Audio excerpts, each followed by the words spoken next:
अजय आप आलोक, इतने ही ईमानदार हैं तो दाल में निर्वाचन आयोग को कुछ काला कहिए है ना, जो आपने और खास करके जिस तरीके से नाम कटे हुए हैं उसको लेकर विपक्ष के मन में यह डर है कि कहीं ना कहीं दाल में कुछ काला है।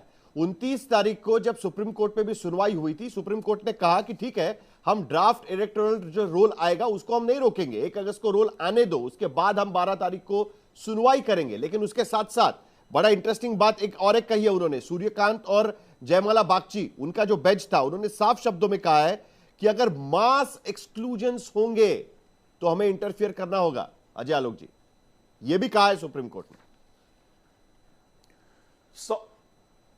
देखिए, अब आप इसी ये सोचिए कि 100% में 99.1% मतदाता फॉर्म आ गए, 0.9% नहीं है, तो मास एक्सक्लूजन तो हुआ ही नहीं। मास एक्सक्लूजन कब कहते हैं? जब 30% 35% से ज्यादा एक्सक्लूजन हुआ, वो तो हुआ नहीं।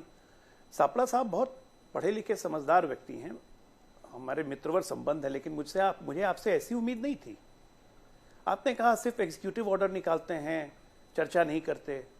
भाई साहब, ये एसआईआर एग्जीक्यूटिव ऑर्डर कब से हुआ कांग्रेस पार्टी के लिए? एसआईआर क्या भारतीय जनता पार्टी निकालती है या केंद्र सरकार निकालती है? संविधान की धारा 324 326 के तहत जिस संविधान को खटाखट करते हैं, भूल गए संविधान? ये चुनाव आयोग को संवैधानिक ताकत है कि वो ये एसआईआर करवा सकता है। आपने कहा कि इलेक्शन कमीशन बीजेपी की सांठगांठ हो गई।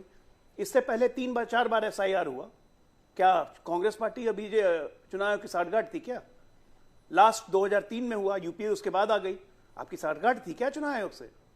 क्योंकि नियुक्ति भी आप ही ने की थी उसके पहले। मतलब कुछ भी बोले देना है, आए बाएं शाएं, जो मन आएगा। एसआईआर एग्जीक्यूटिव ऑर्डर है।